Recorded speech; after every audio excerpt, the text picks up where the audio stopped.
कि कई लोगों के दिमाग में ये बात आ गई कि भाई अगर हम लोग संघर्ष करते हैं तो ये सरकार के खिलाफ संघर्ष हो जाता है। अरे भाई, अपनी आजीविका के लिए, अपनी परिवार की आजीविका के लिए, भविष्य की सुरक्षा के लिए, या जो निजीकरण की कार्रवाई हो रही है, ये कार्रवाई आपके भविष्य को, आपके परिवार की आजीविका को और आपको एकदम नष्ट करने जा रही है। और उसकी सुरक्षा के लिए यदि आवाज उठाई जाती है, अपने काम को करते हुए आवाज उठाई जाती है, तो मित्रों ये मन में बांध लीजिए, अपने लोगों को भी बताइए, ये कोई किसी के खिलाफ बगावत नहीं है, ये आपका अधिकार है और इस अधिकार के लिए आपको यहां पर आगे आना पड़ेगा और कोई रास्ता नहीं। इसलिए मन में ये मत पालिए कि अरे भाई आवाज चली गई तो फलाने नाराज हो जाएंगे, ठिकाने नाराज हो जाएंगे। कोई नाराज नहीं होगा, लेकिन इस बात के लिए जब आप यहां नहीं आएंगे और आपका भविष्य एकदम चौपट कर दिया जाएगा, उसके बाद भी नहीं आएंगे, तो जिनसे आप डर रहे हैं कि वो आपके ऊपर कार्रवाई करेंगे, नाराज हो जाएंगे, वो बैठ के हंसेंगे जरूर कि इनका भविष्य हम खत्म कर रहे थे और ये लोग डर से हम के घर में बैठे हुए थे। इस बात के लिए वो जरूर हंसेंगे आपका। तो आपको तय करना है कि हमें उपहास का पात्र बनना है या हमें जो अपने हक और हुकूक के लिए, मैंने पहले भी कहा था इस बात को एक दिन आकर, और यह कहा था कि अपने हक और हुकूक के लिए संघर्ष करना, अपनी बात उठाना कोई सरकार से या प्रबंधन से बगावत नहीं है। ये निश्चित तौर पर एक गांधीवादी तरीका है, एक लोकतांत्रिक तरीका है और इसी तरीके पर हम लोग लगातार चल रहे हैं।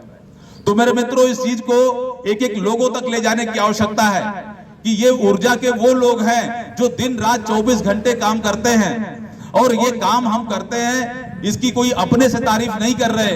अगर विगत आप 2, 4, 6 महीने, 2 साल में नजर डालिए तो चाहे कोरोना का संकट हो, चाहे उसके बाद 30,000 मेगावाट की बिजली देने की बात हो, चाहे अभी अभी ऐतिहासिक महाकुंभ में 1 मिनट की बिजली न ट्रिप करने की बात हो, ये सारे कार्य आप लोगों ने और आपके भाइयों ने करके दिखाए हैं। कम से कम की स्थिति में जो एक मिनिमम संसाधन के बीच में जो लगातार आप कार्य कर रहे हैं, कहीं ऐसा नहीं है कि संसाधन आपको बहुत ज्यादा मुहैया करा दिए गए, बहुत ज्यादा तो छोड़ दीजिए, जितनी आवश्यकता है उतना ही करा दिया जाए तो ये हमारे लिए सौभाग्य हो जाएगा, वो भी नहीं कराया गया। सुरक्षा की व्यवस्था नहीं कहीं उपलब्ध कराई गई, और इन सब के बीच में भी जो कार्य आपने किया है इसका हम नहीं कर रहे हैं, इसकी बड़ाई या इसकी प्रशंसा हम नहीं कर रहे, ये माननीय मंत्री जी, माननीय चेयरमैन साहब और माननीय एमडी साहब इस बात को कह रहे हैं।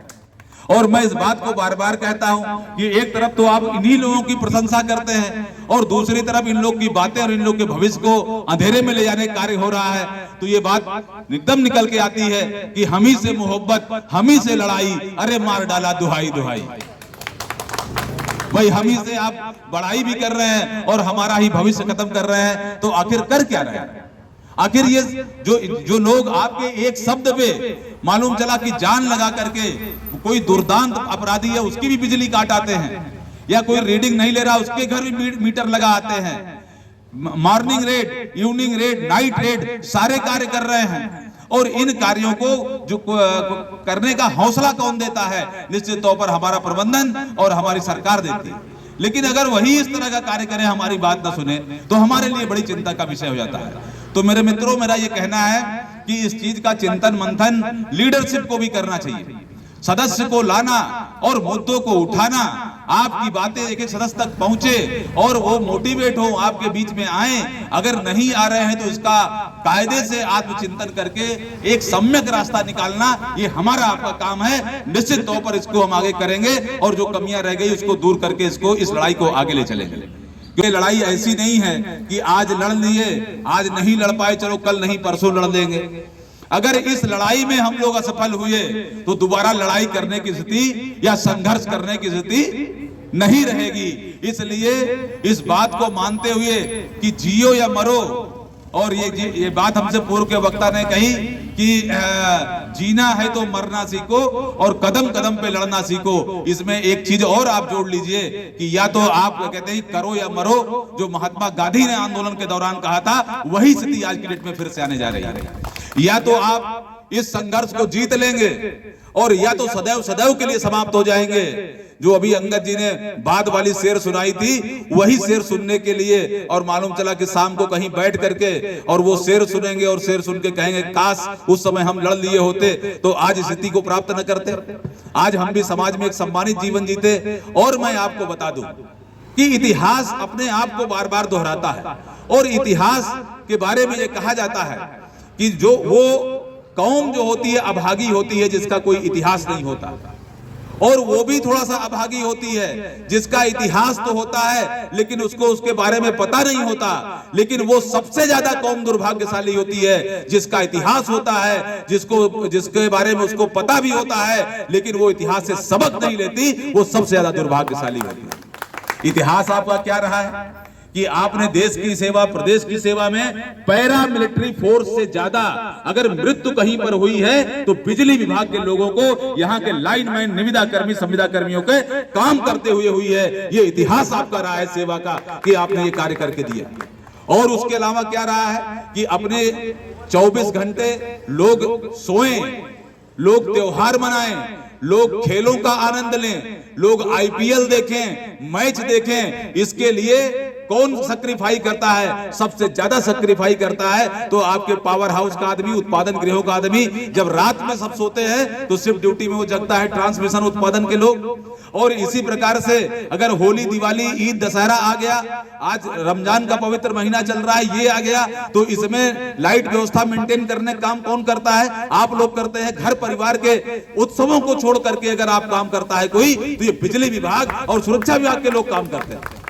ये आपका इतिहास रहा है, सेवा का इतिहास रहा है। लोग जब 1 मिनट के अंदर आरोप लगा देंगे कि अरे भाई भ्रष्टाचार हो रहा है। अरे भ्रष्टाचार कौन नहीं कर रहा है? और जो भ्रष्टाचार कर रहा है, बड़े से बड़े कई सारे आईएएस भ्रष्टाचार में पकड़े गए, बहुत सारे राजनेता भी उसकी जद में आए। तो भाई हर लोग कर रहे हैं, लेकिन अगर हमारे बीच में कोई कर रहा है तो हम उसके साथ नहीं खड़े हैं। निश्चित तौर पर हम लोग इस बात के लिए माननीय मंत्री जी को और माननीय चेयरमैन साहब को बकायदा कह करके आए कि अगर कोई गलत आचरण कर रहा है, कोई उपभोक्ता को प्रताड़ित कर रहा है, कोई उनके साथ उत्कोच का काम कर रहा है, तो कड़ी से कड़ी कार्रवाई करिए। कोई संगठन उसके बीच में आने वाला नहीं, कोई संगठन उसके बीच में आने वाला नहीं है। लेकिन इसको आड़ बना करके आप सबसे बड़ा भ्रष्टाचार करेंगे। आज निजीकरण क्या है? हमें लगता है कि निजीकरण के जब आने वाले समय में कभी समीक्षा होगी तो ये जो नीचे के लोग करते हैं, ये तो बहुत चोरी वोरी जो होती है कि ककरी, एक भूखा आदमी कहीं ककरी की चोरी कर लिया, कहीं कुछ कर लिया, वो है। लेकिन निजीकरण के पीछे का सच अगर आप देखेंगे तो ये सबसे बड़ी डकैती है और आम जनता के ऊपर डकैती है, इसको कहने में कोई संदेह नहीं। और इसके तथ्य बाकायदा प्रमाणित है कि पिछले 1.5-2 सालों में लगभग 2 लाख करोड़ रुपया प्रदेश की जनता का सिस्टम के उच्चीकरण में लग चुका है।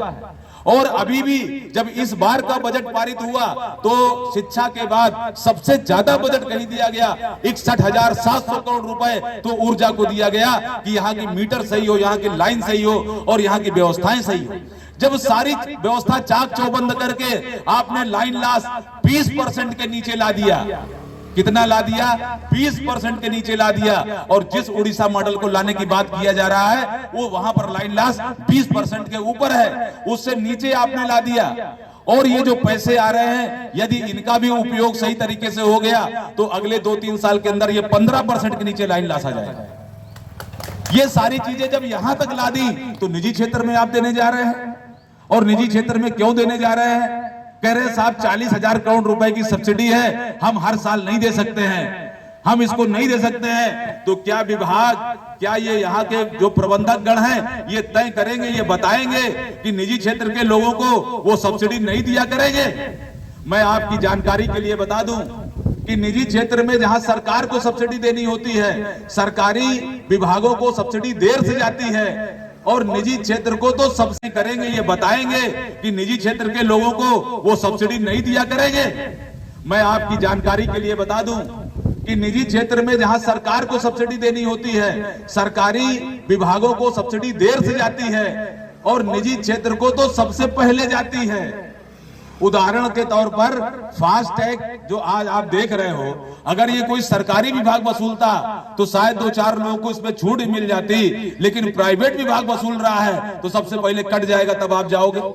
इसी प्रकार मैं आपको बता दूं, उड़ीसा में 100% निजीकरण है, लेकिन उड़ीसा में जो ARR सबमिट होता है और ARR सबमिट होने के बाद जो उसमें सब्सिडी की रकम है वो फाइनेंशियल ईयर यानी वित्तीय वर्ष के प्रारंभ के पहले दिन ही सरकार द्वारा उस निजी कंपनी को दी जाती है।